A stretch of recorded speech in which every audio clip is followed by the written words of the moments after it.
नमस्कार दोस्तों। प्राचीन भारत के इतिहास में आज आपकी 91वीं क्लास है। दोस्तों, जीएस जो हम यहाँ पे आपको समझाने का प्रयास कर रहे हैं वो कॉन्सेप्ट और फैक्ट दोनों की विस्तृत व्याख्या है, और ऐसा इसलिए किया जा रहा है ताकि आप एक लंबे समय तक आपके मन मस्तिष्क में स्मृति पटल पर आपको यादगार बनी रहे। दोस्तों, आज हम लोग बात करते हैं मौर्यकाल पार्ट 5 के बारे में, और जो आज का टॉपिक है वो अशोक के अभिलेख हैं। दोस्तों, अभिलेखों के बारे में मौर्यकाल की जानकारी बहुत हद तक सत्यता लिए हुए है। आप इस बात को इस तरीके से भी कह सकते हैं कि वास्तव में आपको मौर्यकाल का इतिहास समझना है तो आप अभिलेखों का अध्ययन करें, लेकिन इसमें भी कुछ समस्याएं हैं। मौर्यकाल में अशोक का इतिहास ही केवल मिलता है, ना कि पहले के शासक चंद्रगुप्त मौर्य और बिंदुसार का अभिलेखों से जानकारी बहुत कम मिलती है। फिर भी इन अशोक के अभिलेखों से मौर्यकाल के इतिहास की काफ़ी हद तक झलक मिल जाती है। एक इतिहासकार हैं D.R. भंडारकर। उन्होंने अभिलेखों के माध्यम से ही मौर्यकाल का इतिहास लिख डाला। दोस्तों, अगर आप जीएस तैयार करना चाहते हैं, खासकर यदि आप IAS, PCS, RO, ARO या UPSC की जो भी परीक्षाएं हैं, UP PCS की जो भी परीक्षाएं हैं या अदर प्रांतों की जो परीक्षाएं हैं, अगर आप देना चाहते हैं तो जीएस आपको बहुत बेहतरीन तरीके से यहाँ पर हम डिस्क्रिप्टिव तरीके से समझाने की कोशिश कर रहे हैं। इसके साथ साथ यदि आप TGT, LT ग्रेड का एग्ज़ाम दे रहे हो या TGT केवल दे रहे हो या असिस्टेंट प्रोफेसर का एग्ज़ाम दे रहे हो या हिस्ट्री से UGC नेट JRF दे रहा हूँ, तो आपके लिए ये क्लास बेहद उपयोगी है। चलिए शुरू करते हैं और अशोक के अभिलेखों के बारे में हम लोग समझते हैं। दोस्तों, वाकई में अगर आप मौर्यकाल का इतिहास जानना चाहते हैं या समझना चाहते हैं तो आप अशोक के अभिलेखों को समझिए कि वाकई में अशोक ग्रेट कैसे बना। तो वो अभिव्यक्ति उसकी कहाँ पे मिलती है? अभिलेखों में मिलती है। यानी उस दौरान अशोक के हृदय में क्या चल रहा था साम्राज्य को लेकर और साम्राज्य की जनता को लेकर, तो ये जानकारी कहाँ मिलती है? अशोक के अभिलेखों के बारे में। दोस्तों, एक इतिहासकार हैं जिनका नाम है D.R. भंडारकर। उन्होंने तो मौर्यकाल का इतिहास जो है केवल अशोक के अभिलेखों के आधार पर ही तैयार कर दिया, क्योंकि इतनी ज्यादा जानकारी अभिलेखों से मिलती है। तो वाकई में अगर मौर्यकाल के इतिहास में अगर अशोक के अभिलेखों का अध्ययन नहीं किया तो आपने मौर्यकाल नहीं पढ़ा। आइए समझते हैं आज मौर्यकाल के बारे में। आखिर अशोक के अभिलेखों में ऐसी क्या जानकारी है जिसको अशोक चांद से अशोक ग्रेट बना देते हैं? चलिए पहले हम लोग बेसिक जानकारी करते हैं। अशोक के अभिलेखों की खोज 1750 में टी पैंथेलर ने की थी, और यह प्रश्न आपके आयोग में पूछा गया है कि पहली बार अशोक की खोज किसने की थी? टी पैंथेलर ने की थी। और कब की थी? 1750 में। और जो पहला खोजा गया अभिलेख था वो कौन सा था? दिल्ली टोपरा अभिलेख था। ठीक है ना? ये कहा जाता है सबसे पहला अभिलेख कौन सा खोजा गया था? दिल्ली टोपरा अभिलेख खोजा गया था। हालांकि इससे पहले आपको हम बताते हैं, इसको सबसे पहले कोलकाता के टकसाल अधिकारी जेम्स प्रिंसिपे, ऐसे आप याद रखिएगा, प्रिंसिपे ने पढ़ा। तो प्रश्न ऐसे पूछ लिया जाता है कि अशोक के अभिलेखों को पढ़ने वाला पहला व्यक्ति कौन था? तो जेम्स प्रिंसिपे ने पढ़ा। तो जेम्स प्रिंसिपे उस समय कोलकाता में अंग्रेजों का टकसाल था। टकसाल का मतलब होता है जहां पर सिक्के ढाले जाते थे। तो टकसाल अधिकारी था कौन? James Principe. और इसने 1837 में पहली बार इन अभिलेखों को पढ़ने में सफलता पाई। तो ये किस लिपि में लिखे हुए थे? ब्राह्मी लिपि में। किसमें? ब्राह्मी लिपि में। और इसका उद्वाचन यानी पहला पढ़ने वाला व्यक्ति कौन हो गया? James Principe. अशोक के अभिलेखों को पढ़ने को लेकर नाम कुछ और भी जानकारी मिलती है, और ये जानकारी शम्स ए सिराज अफीफ से पता चलता है कि फिरोज तुगलक, पहली बार फिरोज तुगलक ने दिल्ली के ब्राह्मणों से इसको पढ़वाने की कोशिश की थी। उसे ये लगा कि भारत में सबसे बड़े विद्वान कौन से लोग हैं? ब्राह्मण लोग हैं। तो जाहिर सी बात है इन अभिलेखों को किससे? ब्राह्मणों से पढ़वाया जाए। लेकिन कोई भी ब्राह्मण ब्राह्मी लिपि को पढ़ने में सफल नहीं हुआ। खैर, अशोक के अभिलेखों की जो मूल भाषा है, पूछ लिया जाता है, वो क्या है? प्रकृत है। और अब तक अशोक के लगभग कितने? 40 अभिलेख प्राप्त हो चुके हैं। कितने? 40। और 40 अभिलेखों से अशोक के अभी बारे में विस्तृत जानकारी मिलती है। अशोक के अभिलेखों का महत्व इतना है कि D.R. भंडारकर, ये नाम पूछा जाता है कि अशोक के काल का क्या है? इतिहास लिख डाला। ठीक है, आगे हम लोग चलते हैं।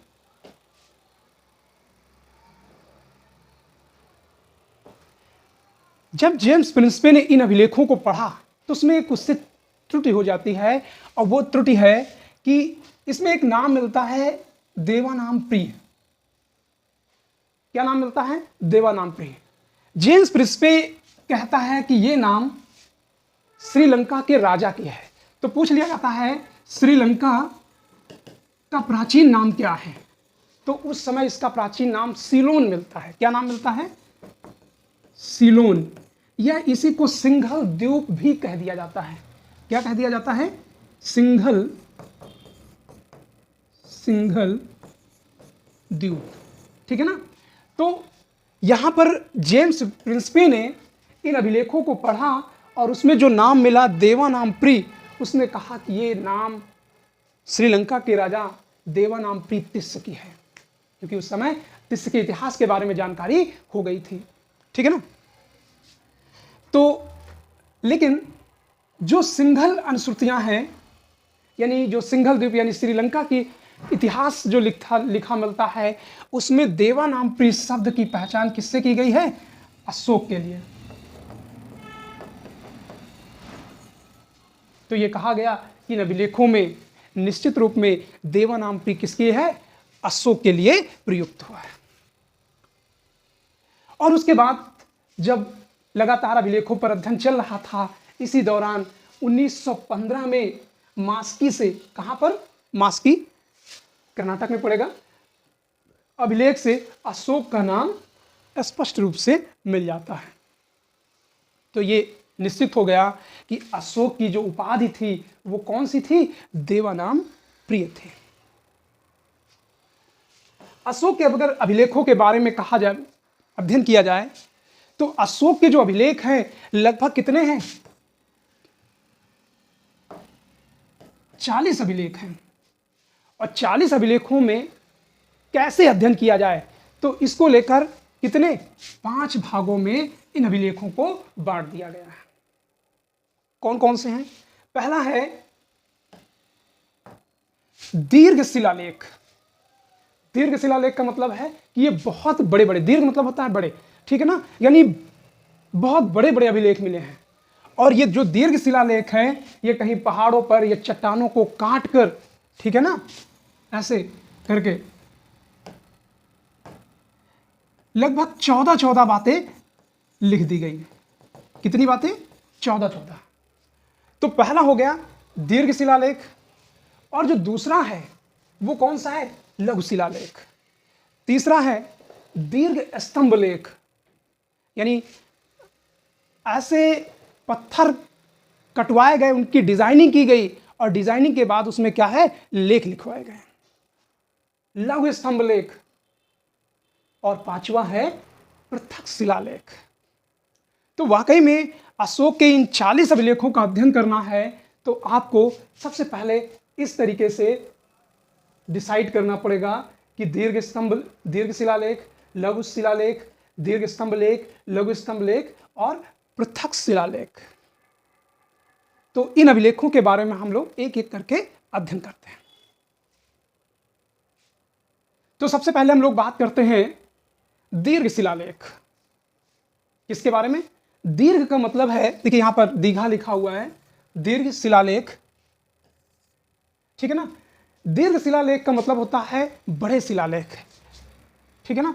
इनको ऐसे करके, जैसे किसी पहाड़ी को है, पहाड़ी को काट लिया गया और काटने के बाद क्या है, एक ऐसे दीवार टाइप में जब बन जाती है तो उसमें 14 बातें लिखी गई हैं। कितनी? 14। 1 number, 2 number, 3 number, 4 number, 5 number, dot dot 14 number. अब प्रश्न किस तरीके से पूछा जाता है कि किस लेख में लिखा हुआ है, तो पहले लेख में, दूसरे लेख में क्या लिखा है, तीसरे लेख में क्या लिखा है, चौथे लेख में क्या लिखा है, क्योंकि इन लेखों से अशोक के हृदय की इच्छाओं का पता चलता है। तो जाहिर सी बात है इसमें कितने, 14 लेखों का एक समूह है और ऐसे 14 लेख कितने, 8 विभिन्न स्थानों से मिले हैं, यानी 8 ऐसे दीर्घ शिलालेख मिले हैं और जिसमें 14 लेख होने के कारण इन्हें चतुर्दशी लेख कहा गया है। क्या कहा गया है? चतुर्दशी, यानी 14 लेख लिखे गए हैं। तो प्रश्न पूछे जाते हैं, ये अभिलेख पहाड़ियों और चट्टानों को काटकर खुदे हैं, खुदे मतलब काटकर लिखवाया गया है, मतलब ऐसे तो पेन से तो उसमें चलेगा नहीं, छेनी हथौड़ी से मार मार के क्या है, लिखा गया है, यानी अक्षरों की डिजाइनिंग की गई है। तो ऐसे अभिलेखों की संख्या कितनी है? 8, ठीक है ना। लेख कितने हैं? 14। प्रत्येक लेख में कितने हैं? 14 लाइनें लिखी हुई हैं, इस बात को समझिएगा। और कितने जगह से मिले हैं? 8 जगह से, क्योंकि इस बात को लेकर बहुत सारे स्टूडेंट कंफ्यूज होते हैं, तो वो कंफ्यूजन आपकी दूर हो जाए। पहला है धौली।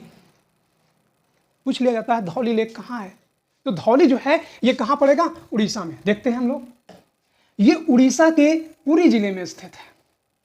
अब आप सबको पता है कि ये दक्षिण भारत है और यहां पर ऐसे करके ये उड़ीसा है और यहीं पर है पुरी, जगन्नाथपुरी, ये समुद्र के थोड़ा सा पास में पड़ेगा, ठीक है ना। और ये किस में लिखा हुआ है? ब्राह्मी लिपि, यानी ज्यादातर अशोक के अभिलेख ब्राह्मी लिपि में आपको मिलते हैं वर्तमान भारत की, लेकिन पश्चिम वाले यानी पाकिस्तान और अफगानिस्तान वाले क्षेत्र में वहां पर यूनानी लिपि का प्रभाव था, ईरानी लिपि का प्रभाव था, तो वो जो है किस लिपि में मिल जाते हैं? खरोष्ठी लिपि में मिल जाते हैं। लेकिन शेष भारत के जो अभिलेख मिलते हैं उनमें ज़्यादातर आपको ब्राह्मी लिपि में मिलते हैं। अगर आपको प्लेस पता चल गया तो आप बता देंगे कि ये लिपि किस लिपि में लिखा हुआ है। तो धौली अभिलेख की खोज जो है इस 1837 में किट्टो ने किया था। दूसरा है जौगढ़, ये उड़ीसा के गंजाम जिले में स्थित है। गंजाम आप जानते हैं किस लिए जाना जाता है? हाथियों के रिजर्व के लिए, ठीक है ना। तो गंजाम कहाँ है? यह उड़ीसा में गंजाम। तो ये उड़ीसा के कौन सा? जौगढ़ का। और ये किस लिपि में? ये भी ब्राह्मी लिपि में, और इसकी खोज 1850 में वाल्टर इलियट ने किया था। प्रश्न ऐसे पूछ लिया जाता है कि वाल्टर इलियट, जौगढ़ के अभिलेख को किसने खोजा था? तो वाल्टर इलियट ने। अगर प्रश्न पूछा भी जाता है तो सबसे ज्यादा धौली और जौगढ़, और यहीं पर क्या है, पृथक शिलालेख भी हैं, और सबसे इसी कारण सबसे ज्यादा पूछे जाते हैं। इन दोनों अभिलेखों को कलिंग अभिलेख के नाम से जाना जाता है, ठीक है ना। पूछ लिया जाता है कि कलिंग अभिलेख कौन से हैं, तो धौली और जौगढ़, ठीक है ना, इन दोनों को कलिंग लेख के नाम से जाना जाता है। कौन सा लेख? कलिंग लेख, क्योंकि उड़ीसा को उस दौर में कलिंग के नाम से जाना जाता रहा है, ठीक है ना। आगे हम लोग देखते हैं, और अभी पीछे हमने आपको बताया था कि इन दोनों अभिलेखों, इन जितने भी दीर्घ शिलालेख हैं, इसमें 14 बातें लिखी हुई हैं। लेकिन खास बात यह है कि कलिंग लेख में लेख नंबर 11, लेख नंबर 12 ये क्या है? नहीं है। प्रश्न उठता है कि अशोक ने कलिंग में 11, 12, 13 क्यों नहीं लिखवाया? अब इन लेखों में दर्शन में अशोक अपनी कलिंग विजय के बारे में बताना चाहता है। किसके बारे में? 11, 12, 13 में।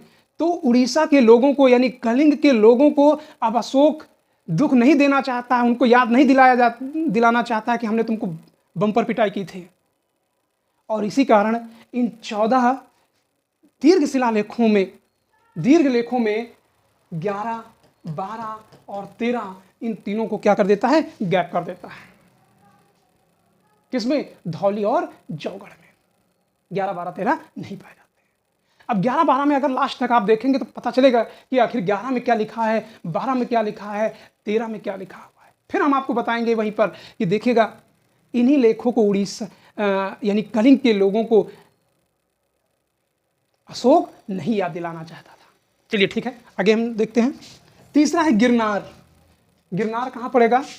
तो आपका जो उड़ीसा गुजरात का ये क्षेत्र है, ठीक है ना, ये यहाँ पर गिर की पहाड़ियाँ हैं, ठीक है ना।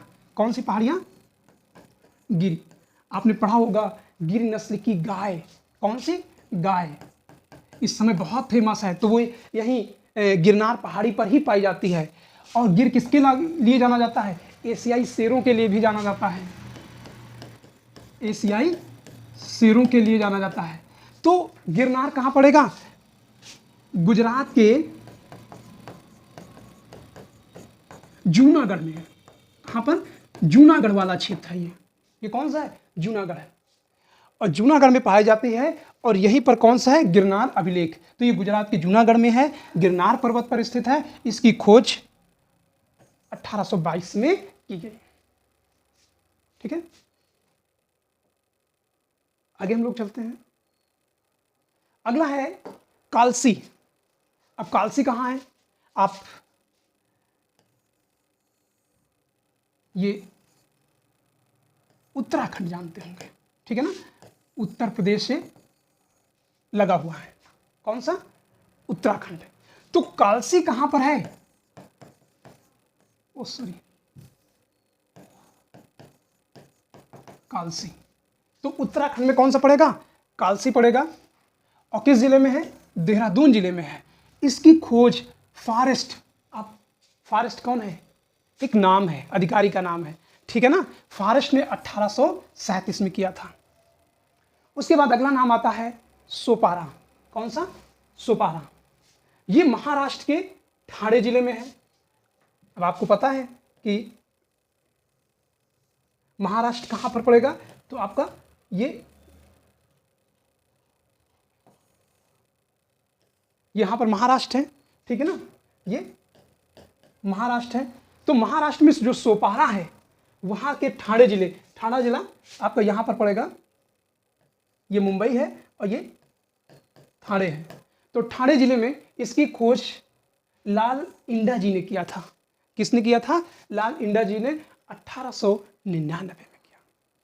फिर उसके बाद हम बात करते हैं एरागुड़ी में, और ये है 6वां, और है कितने टोटल? 8। एरागुड़ी ये आंध्र प्रदेश के कुर्नूल जिले में स्थित है, और इसकी खोज अनुघोष ने 1916 में किया था। उसके बाद हम लोग बात करते हैं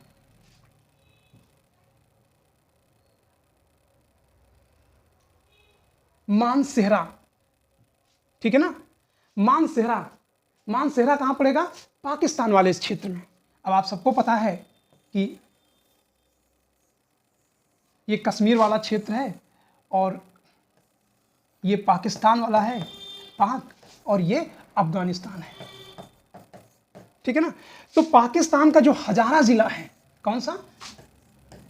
हजारा जिला। तो पाकिस्तान के हजारा जिले में मानसेहरा है, ठीक है ना। हमने बताया था पश्चिम वाले क्षेत्र में किसका प्रभाव था? ईरानियों का था। ईरानियों को, जिसको हम लोग क्या कहते हैं? हकमनी कहते हैं। तो हकमनियों की ये देन है कि यहाँ पर कौन सी भाषा डेवलप हो गई? खरोष्ठी लिपि डेवलप हो गई। कहाँ पर? इस पाकिस्तान वाले क्षेत्र में। फिर है अगला है शहबाजगढ़ी। शहबाजगढ़ी ये पाकिस्तान के पेशावर जिले में स्थित है। कौन सा जिला? पेशावर। और इसकी खोज रणजीत सिंह के एक सेनाधिकारी, जो फ्रांसीसी अधिकारी था, 1836 में खोजा, और 1840 में नैरिस ने प्रथम बार शहबाजगढ़ी के लेख को पढ़ा। तो आप इस तरीके से देखिएगा कि ये 14 दीर्घ शिलालेख हैं, वो ठीक है ना, 8 विभिन्न स्थानों से मिलते हैं, जो कि 8 स्थानों के बारे में हमने पूरा डिटेल से बता दिया, ठीक है ना। और इस बात का जरूर ध्यान रखें कि शहबाजगढ़ी और मानसेहरा, चूंकि ये पश्चिम वाले क्षेत्र हैं, कौन सा, पश्चिम वाला क्षेत्र, और पश्चिम में कौन सा है, पाकिस्तान, और पाकिस्तान में किसका प्रभाव था, ईरानियों का, या आप कह सकते हैं हकमनियों का, और उनकी लैंग्वेज क्या थी, हकमनी, या उसी से प्रभावित थी खरोष्ठी। तो खरोष्ठी में जो है यूनानी लिपि का भी प्रभाव मिलता है, ठीक है, तो ईरानी शब्द का भी इसमें प्रयोग हुआ है। जबकि जितने भी शेष 6 दीर्घ शिलालेख हैं, उसमें कौन सी, ब्राह्मी लिपि मिलती है। हमारे ख्याल से ये चीजें आपको क्लियर हो गई होंगी। आगे हम लोग देखते हैं दीर्घ शिलालेखों में अशोक ने, अब प्रश्न ये आता है कि आखिर इन दीर्घ शिलालेखों में अशोक ने किस चीज के बारे में डिस्कशन किया है, यानी किन चीजों के बारे में बताया है। तो अशोक ने दीर्घ शिलालेख में किन चीजों के बारे में बताया, धम्म के बारे में। धम्म क्या है, धर्म पर आधारित नैतिक आदर्श हैं।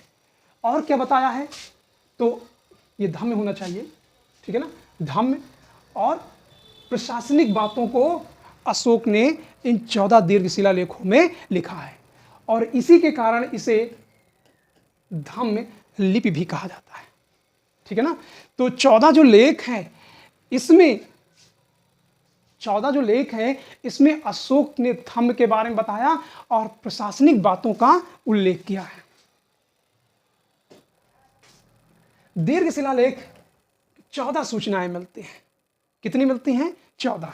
कहने का मतलब है एक ये लेख लिखा हुआ है, इसमें 1 2 3 4 5 6 7 टोटल 14 बातें लिखी हुई हैं, ठीक है। तो जाहिर सी बात है पहली बात में क्या लिखा हुआ है, तो आइए हम लोग दीर्घ शिलालेखों के बारे में एक एक करके डिस्कशन करते हैं, क्योंकि आपके प्रश्न यहीं से आते हैं, ठीक है। हालांकि आएंगे सबसे, पूरा टॉपिक महत्वपूर्ण है, लेकिन आपको देखना है कि अशोक के दीर्घ शिलालेख के प्रथम लेख में क्या लिखा हुआ है।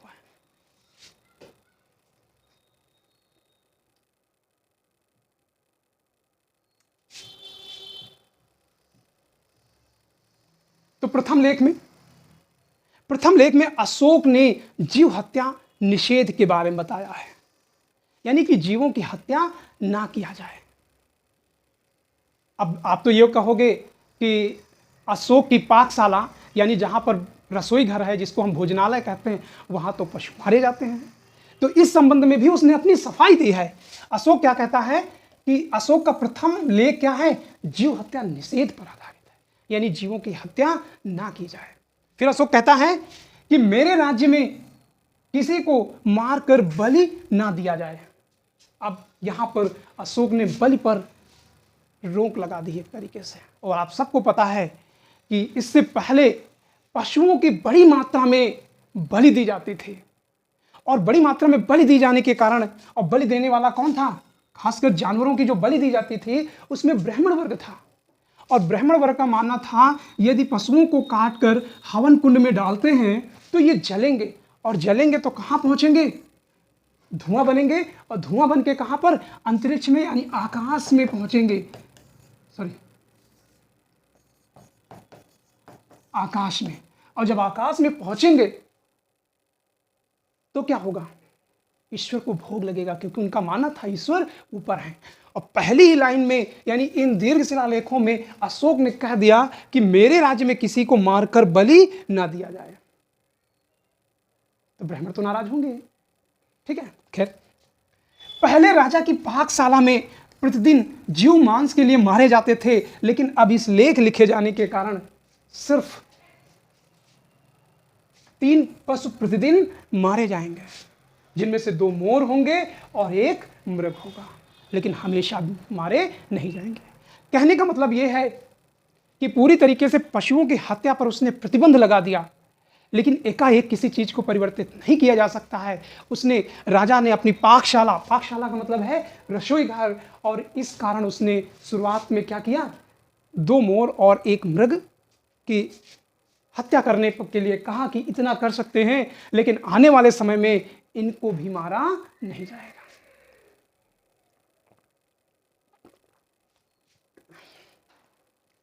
तो प्रश्न ऐसे पूछ लिया जाता है कि अशोक के किस लेख में जीव हत्या निषेध का उल्लेख है? बस यही टैगलाइन है, यही प्रश्न पूछा जाता है। ठीक है, आइए अगला दूसरा लेख हम लोग देखते हैं। दूसरे लेख में अशोक कहता है कि मेरे विजित राज्य, यानी जिसको हमने जीत लिया, तथा जो सीमांत प्रदेश हैं, यानी जो सीमा वाले क्षेत्र हैं, जैसे चोल। अब आप सबको पता है कि दक्षिण का कुछ भाग इस क्षेत्र में चोल थे, ठीक है ना, और इस भाग में चेर थे, यहाँ पर पांड्य थे। तो उनको यहाँ पर संबोधित करता है चोल, पांड्य, सतीपुत्र। ठीक है ना, पांड्य आपको ये बता दिया, चोल ये हो गए। केरल पुत्र को ही क्या कहा गया, चेर कहा गया। ताम्रपर्णी किसको कहा गया, श्रीलंका को। तो ताम्रपर्णी यानी जिन क्षेत्रों को हमने जीत लिया और जो नीचे नहीं जीते गए हैं, कौन कौन से, चोल, चेर, पांड्य और ताम्रपर्णी, इन 4 को नाम दे दिया। चोल, पांड्य, सतीपुत्र। सतीपुत्र संभवतः सातवाहनों के लिए कहा गया है, 7 वाहनों के लिए। तो 7 वाहन तो उस दौरान मौर्य काल के बाद में आए ही जाते हैं, अभी आप पढ़ेंगे ही। तो इन जनजातियों को के बारे में भी उल्लेख मिलता है। अब प्रश्न कैसे पूछा जाता है, प्रश्न इस तरीके से पूछा जाता है कि किस लेख में अशोक ने अपने पड़ोसी राज्यों के बारे में उल्लेख किया है। तो वो है चोल, यानी द्वितीय लेख है, चोल, पांड्य, सतीपुत्र, केरल पुत्र, ताम्रपर्णी।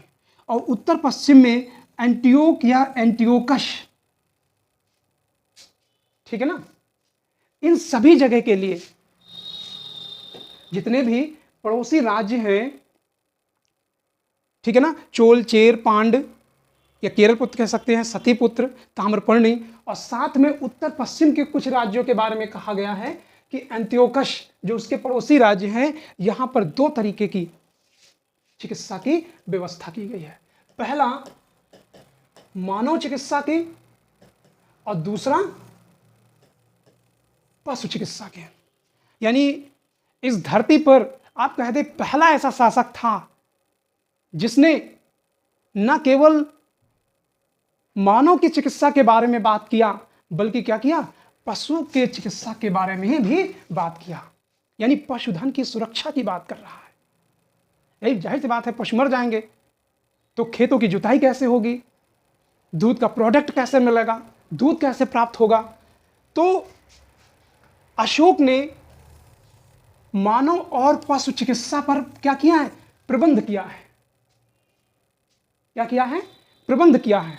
और कहा है कि जो जो हमारे पड़ोसी राज्य हैं, कौन कौन से पड़ोसी राज्य हैं, जिसमें उसने अभी पीछे नाम हमने बताया,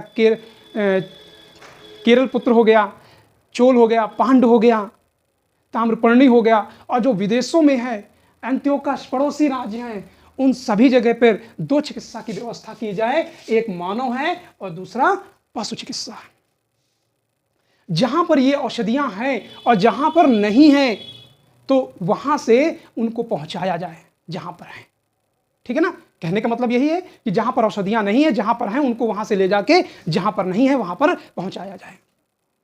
ठीक है ना, तो जहां औषधियां जो मनुष्य और पशुओं के लिए क्या है, उपयोगी हैं, वहां पर ये भेजी जाए। यानी अशोक पहला भारतीय शासक था जिसने न केवल मानव की चिकित्सा की व्यवस्था की, बल्कि पशुओं की चिकित्सा की क्या है, बात करता है। किसके बारे में बात करता है, पशुओं की चिकित्सा के बारे में बात करता है। और जब पशुओं की चिकित्सा के बारे में बात करता है तो एक तरीके से दुनिया के सामने एक नैतिकता का आदर्श प्रस्तुत कर देता है कि राज्य की जिम्मेदारी है कि वो पशु सुरक्षा करें। और वर्तमान में जो हमारा नीति निर्देशक सिद्धांत है, मौलिक अधिकार हैं, वो काफ़ी हद तक अशोक के इन 14 जो लेख हैं उनसे प्रभावित है। ठीक है।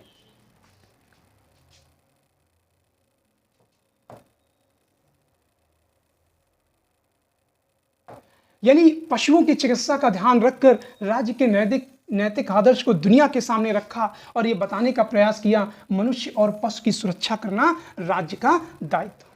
किसका दायित्व है? राज्य का। दुनिया के शासकों को चंद्रगुप्त मौर्य, बिंदुसार और अशोक से सीख लेने की जरूरत है।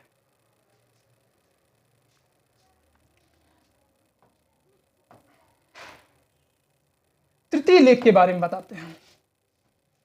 किसके बारे में? तो 14 लेख हैं, ठीक है ना, 2 कंप्लीट हुए। तृतीय लेख में अशोक कहता है राज्याभिषेक के 12वें वर्ष यह आज्ञा जारी की कि मेरे साम्राज्य में सभी जगह, वो 3 अधिकारियों का नाम लेता है। कौन से? प्रादेशिक, रज्जुक और युक्तकों का हम हर जगह प्रति 5वें वर्ष क्या है भेजेंगे। कितने वर्ष? प्रत्येक जगह हर 5वें वर्ष भेजेंगे और ये देखेंगे कि राज्य का जो कार्य है वो सही ढंग से हो पा रहा है या नहीं हो पा रहा है, अकारण जनता को परेशान तो नहीं किया जा रहा है। यानी प्रति 5वें वर्ष ये राज्य का दौरा करेंगे। इनको अतिरिक्त अधिकार दे दिया। ये जो रज्जुक थे ये एक तरीके से इनको न्याय का विस्तृत अधिकार दे दिया और प्रजा को धर्म तथा अन्य कार्यों की शिक्षा दे। इसी लेख में अशोक कहता है, क्या कहता है? इसी लेख में अशोक कहता है कि माता और पिता की आज्ञा मानना, मित्रों संबंधी ब्राह्मणों और श्रवणों के प्रति उदार भाव रखने की बात करता है। किस लेख में? तीसरे लेख में। ठीक है। जीवों को ना मारना, थोड़ा व्यय, थोड़ा संयम करना अच्छी बात है। कौन कहता है? अशोक कहता है। हम लोग बात करते हैं चतुर्थ लेख में। चतुर्थ लेख में अशोक कहता है कि प्रियदर्शी के धर्माचरण से, यानी प्रियदर्शी यानी अशोक का नाम आया है। प्रियदर्शी किसको कहा गया है? अशोक का नाम आया है। प्रियदर्शी के धर्माचरण से भेरी घोष धम्म घोष में बदल गया। यानी जब प्रियदर्शी यानी अशोक धम्म के बारे में चर्चा करते हैं, इसके धम्म के बारे में, धम्म क्या है? एक तरीके से सभी धर्मों का नैतिक आदर्श है, जिसके बारे में हम सबसे लास्ट में बात करेंगे जब अभिलेखों को पढ़ा लेंगे। ठीक है ना। तो अशोक कहता है कि धर्माचरण से भेरी घोष धम्म घोष में बदल गया। यानी अभी तक युद्ध के लिए जो शंखनाद होता था, युद्ध के लिए जो शंखनाद होता था, वो किस में बदल गया है? धम्म घोष में। यानी जो पहले रणभेरिया बजती थी, आप देखे होंगे बड़े बड़े शंख, जैसे कृष्ण शंख बजा के युद्ध का आगाज कर देते हैं, तो उसी को कहा गया है कि भेरी घोष उसको कहा गया है। यानी रणभेरिया युद्ध के लिए, और वो किस में बदल गया? धम्म घोष में बदल गया। यानी अब लोग नैतिकता के आदर्श की बात करना शुरू कर दिया। ठीक है ना। प्रजा में देव विमानों, अग्नि के गोलों, अन्य दिव्य दृष्टियों का प्रदर्शन द्वारा, मतलब जनता के प्रति एक धार्मिक चरण दिखाने के लिए धर्म उत्सव, या जिसको हम लोग कहते हैं झांकियां सजाना,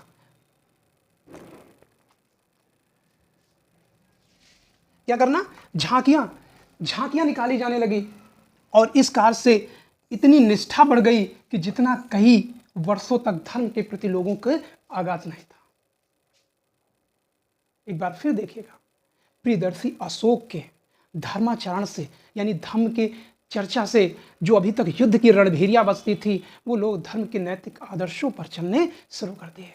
लोगों को झांकियां दिखाई जाने लगी। तो ये कहा गया कि लोगों के प्रति धर्म की निष्ठा इतनी बढ़ गई कि जितना कई वर्षों तक नहीं था। तो ये था चतुर्थ लेख में।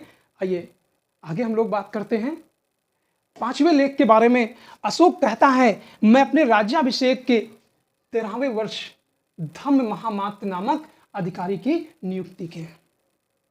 पूछ लिया जाता है कि धम्म महामात्र नामक अधिकारी की नियुक्ति का किस लेख में उल्लेख मिलता है, तो 5वें लेख में उल्लेख मिलता है कि नियुक्ति विभिन्न वर्गों में क्या किया, नियुक्ति की, और उनके कल्याण और सुख के कार्य करे। यानी ये धम्म महामात्र जो अधिकारी था, लोगों के बीच सुख और कल्याण के कार्यों को करे। धम्म महामात्र यवनों, यवन का कहा मतलब है यूनानी। कंबोज एक प्लेस है जो पश्चिम क्षेत्र में पड़ेगा। कांधार वाला क्षेत्र, रेटिको, पितनिको, निर्धनों, धनवानों, इन सबके मध्य वो जाए और धर्माचरण करे, यानी उनके कल्याण के लिए कार्य करे। कौन कहता है? अशोक कहता है अपने 5वें लेख में। 6ठे लेख में, इस लेख में अशोक तीव्र गति से क्या करता है? कार्य संपादन करने के लिए कहता है, और कहता है, बहुत महत्वपूर्ण है, ध्यान रखिएगा 6ठे लेख। इसमें अशोक कहता है कि मैं चाहे जहां रहूं, चाहे भोजन कर रहा हूं, इसमें अशोक क्या कहता है कि मैं चाहे जहां रहूं, चाहे मैं भोजन कर रहा हूं, यानी या अंतःपुर कहा जाता है। देखिए, अंतःपुर शब्द 2 चीजों के लिए आया है। एक जो सीमावर्ती दुर्ग होते हैं, और एक दूसरे हैं जो अंतःपुर होते हैं, यानी जो जिसमें रानीवास कह सकते हैं, यानी जहां पर रानियां रहती थी।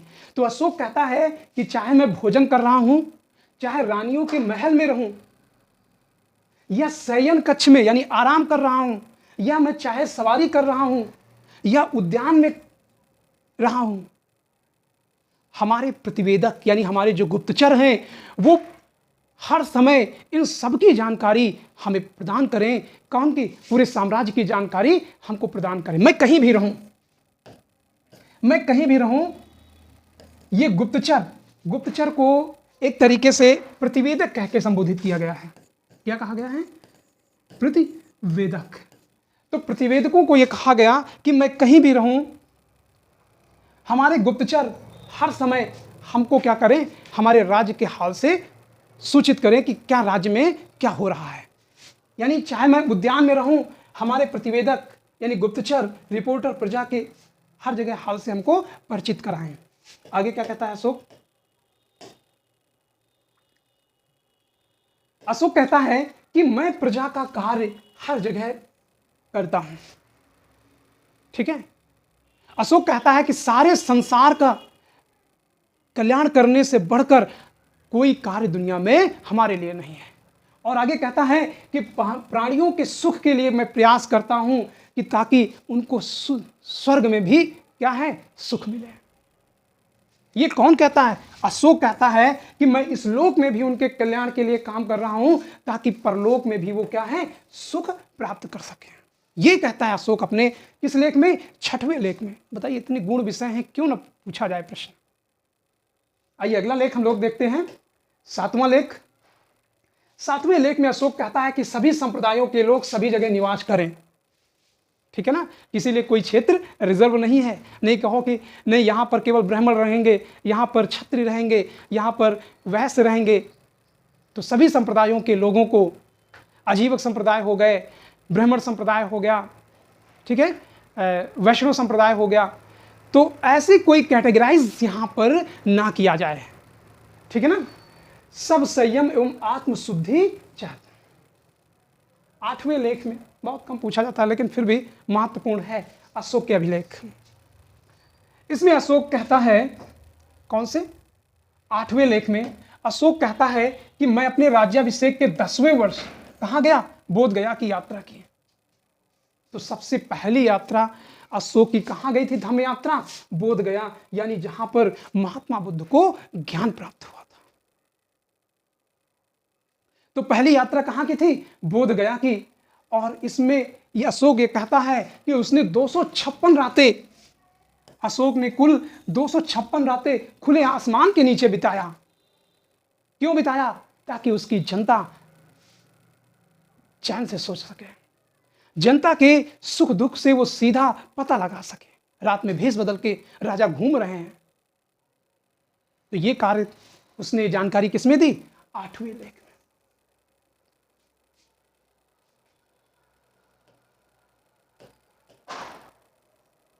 9वें लेख में अशोक कहता है कि लोग विभिन्न प्रकार के मंगलाचरण करते हैं, मतलब धार्मिक उत्सव करते हैं, उनका फल अल्प होता है, लेकिन धम्य रूपी मंगलाचरण महत्वपूर्ण है। यानी जो धम्य जो बौद्ध धर्म पर आधारित है या सभी धर्मों के नैतिक आदर्शों पर आधारित है, उसी को अशोक धम्य रूपी मंगलाचरण कहता है, और कहता है कि दासों और सेवकों के प्रति क्या है? अच्छा व्यवहार किया जाए, और गुरुजनों के आदर और प्राणियों के प्रति अच्छा व्यवहार, और ब्राह्मणों और श्रमणों को भी दान देने के लिए वो अपील करता है। कौन? अशोक कहता है। आइए अगले लेख में हम लोग बात करते हैं 10वां लेख। इस लेख में अशोक ने यश व कीर्ति की क्या है? निंदा की है। ठीक है ना?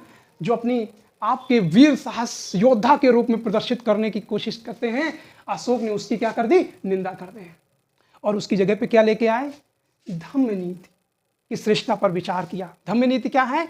सभी धर्मों के नैतिक आदर्श है। माता पिता का सम्मान करना, गुरुजनों का आदर करना, गरीबों दासों के प्रति अच्छा व्यवहार करना, यही अशोक के धम्म है। ठीक है?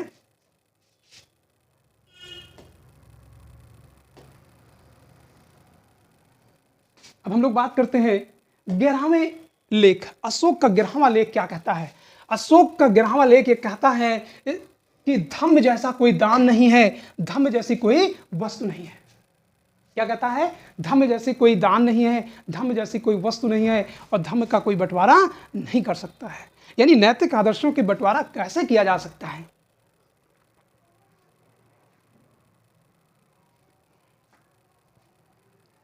धम्म जैसा कोई मित्र नहीं है। दासों और सेवकों के प्रति क्या है? शिष्ट यानी अच्छा व्यवहार करने की अशोक अपील करता है। तो किस अभिलेख में करता है? 11वें अभिलेख में दासों और सेवकों के प्रति विशेष रूप से वो अच्छा व्यवहार करने का उल्लेख करता है।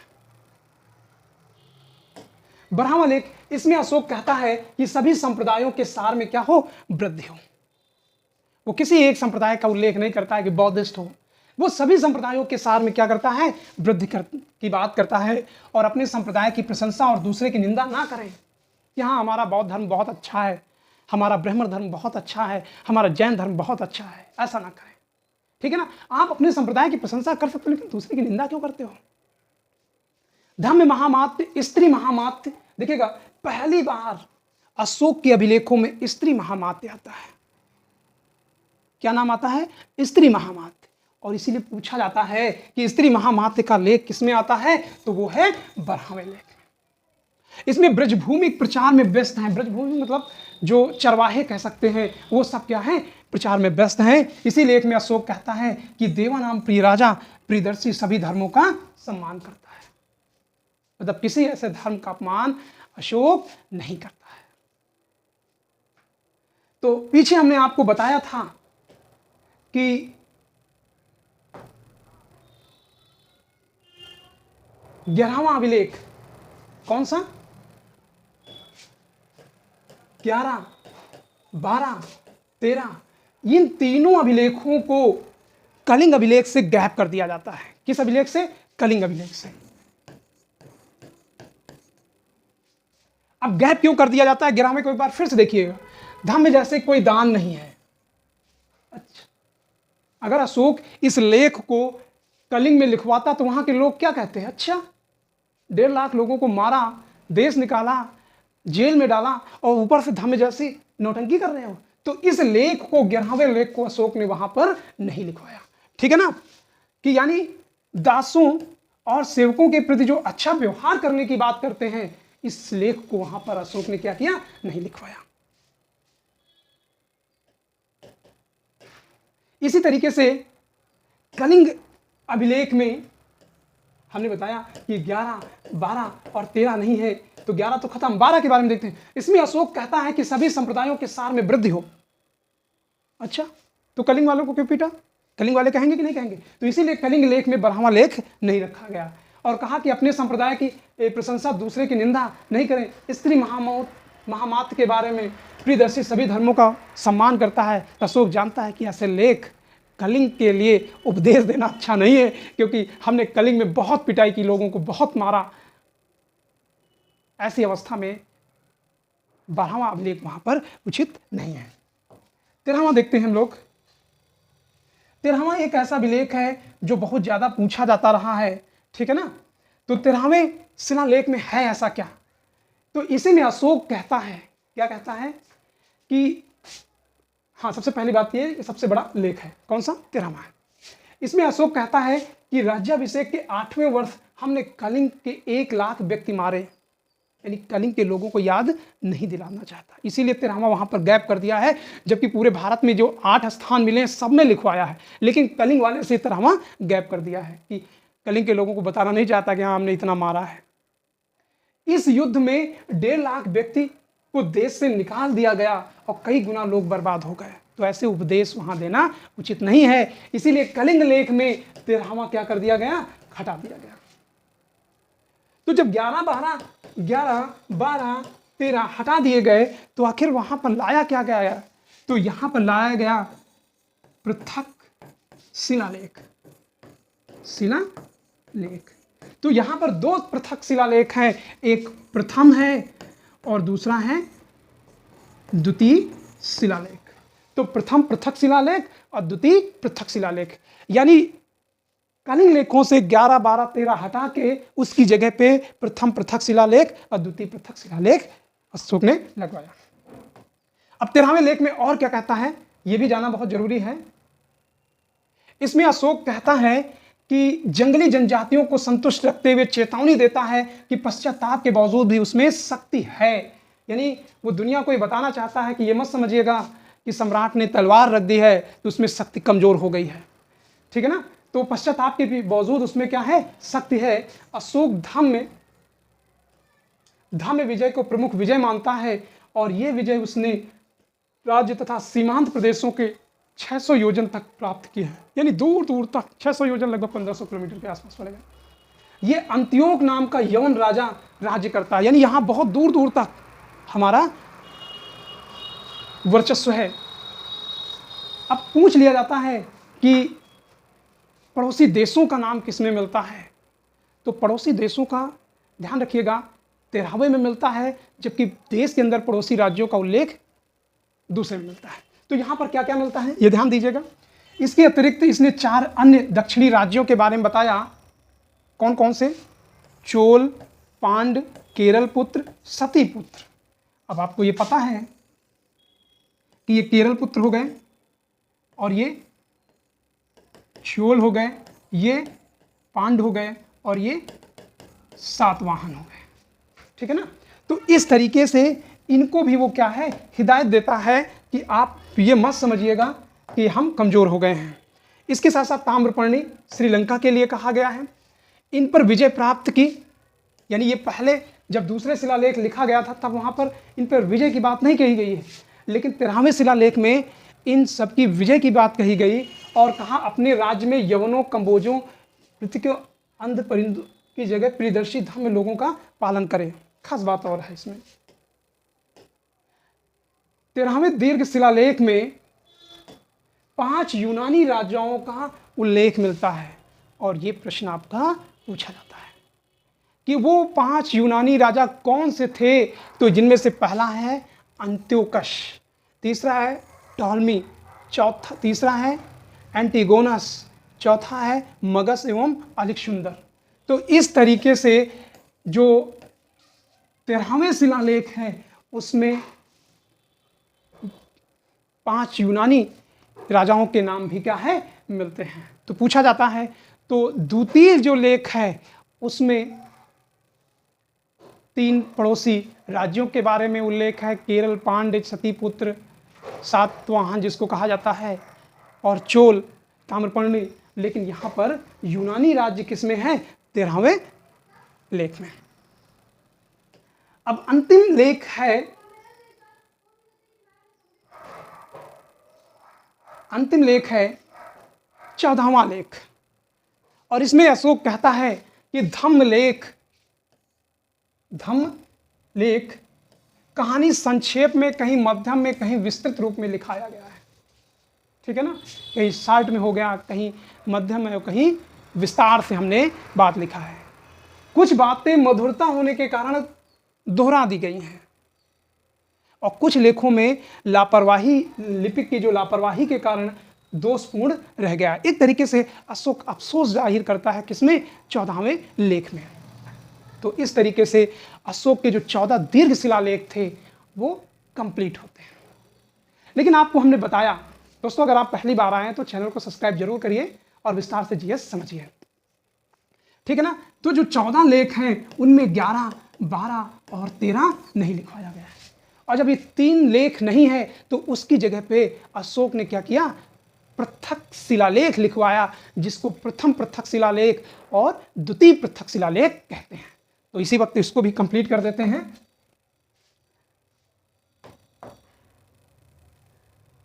धौली एवं जौगढ़ अभिलेख में 11, 12 और 13 नंबर नहीं लिखे गए हैं, क्योंकि अशोक इसमें एक उपदेश देता है और कलिंग के लोगों को उपदेश देना ठीक नहीं है, क्योंकि कलिंग में अशोक ने बहुत पिटाई की है और इसीलिए वहां से 11, 12, 13 हटा दिया है और उनकी जगह पे 2 पृथक लेख अंकित की है और इन्हीं को कलिंग लेख भी कहा जाता है। तो धौली और जौगढ़ लेख में क्या है, आइए देखते हैं। प्रथम पृथक शिलालेख, प्रथम पृथक शिलालेख, इसको समझिएगा। इसमें अशोक क्या कहता है और वाकई में अशोक के बारे में अगर जानना चाहते हैं कि वाकई में उसके मन में क्या चल रहा है, तो इन अभिलेखों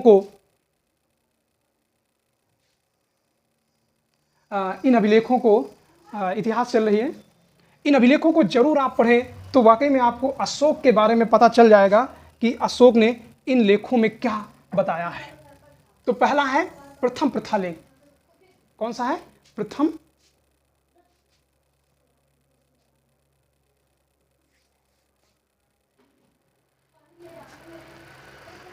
सारस्वत, शशांक सारस्वत। अच्छा, ये हाल है, फट रही है अशोक के अभिलेखों को देखकर।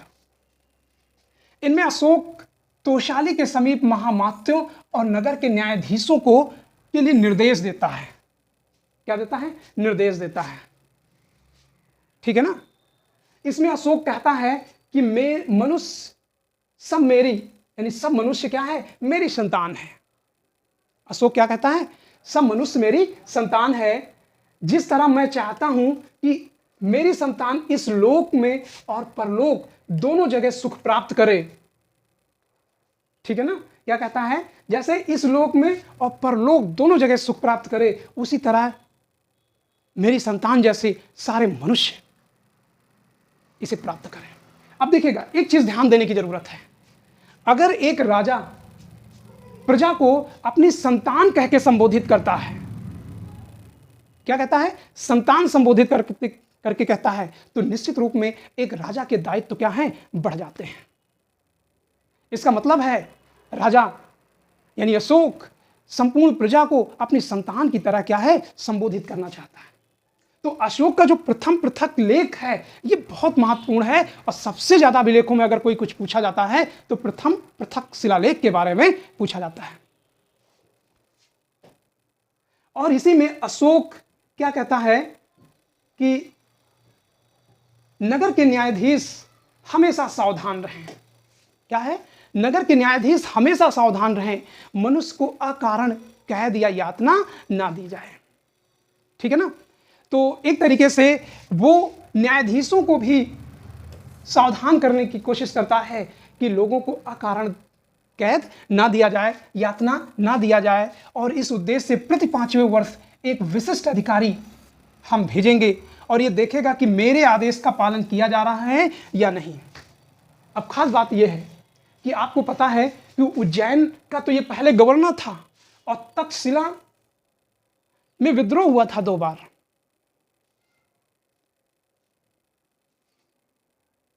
ठीक है ना। तक्षशिला में विद्रोह हुआ था, तो वो जानता था कि अधिकारी किस तरीके से जनता को परेशान करते हैं और इसीलिए उसने क्या कहा, यहां पर यानी तक्षशिला और उज्जैन में, उज्जैन का वो गवर्नर था, उज्जैन के हालात से परिचित था और तक्षशिला के हालातों से परिचित था और इसी कारण उसने महामात्यों को 3 वर्ष के अंतराल में यहां पर जाने के लिए आदेश किया, ठीक है ना, और राजा के आदेशों का पालन करने के लिए कहा। आइए अगले अभिलेख में हम बात करते हैं द्वितीय पृथक शिलालेख। अशोक द्वितीय पृथक शिलालेख में क्या कहता है? सीमांत अधिकारियों को यह आदेश देता है, क्या आदेश देता है कि यदि मेरे सीमांत प्रदेश की अभिजीत जातियां यानी जो नहीं जीती गई हैं, अगर वो जानना चाहती हैं कि उनके प्रति मेरी क्या इच्छा है, तो मैं उस विषय में ये कहना चाहता हूं, ये उत्तर हमारे अधिकारी दें उनको कि सम्राट की इच्छा है कि वो डरे नहीं, वह उनमें विश्वास रखे, इससे उनको सुख ही प्राप्त होगा, दुख नहीं। तो दोस्तों, अशोक के अभिलेखों को हमने यहाँ पर विस्तार से समझा है और आपने देखा कि अशोक के अभिलेख 5 भागों में विभाजित किया गया है, जिसमें दीर्घ शिलालेख और पृथक शिलालेख के बारे में हम लोगों ने बात कर लिया है। अब शेष 3 के बारे में हम लोग अगली क्लास में बात करेंगे। तो आज के लिए यहीं तक। दोस्तों, अगर आपने मेरे चैनल अभी तक सब्सक्राइब नहीं किया है तो चैनल को सब्सक्राइब जरूर करें, और जिन लोगों के पास जो संसाधनहीन हैं, वो जिनके पास बड़ी कोचिंग करने के पैसे नहीं है, वो इस YouTube चैनल का सहारा ले सकते हैं। विस्तार से पढ़ाया जाएगा ताकि आपका सिलेबस पूर्ण हो सके। दोस्तों, कैसा लगा कमेंट में जरूर लिखें और अपने चैनल को सब्सक्राइब करें, लाइक करें और दोस्तों को शेयर जरूर करें। Thank you.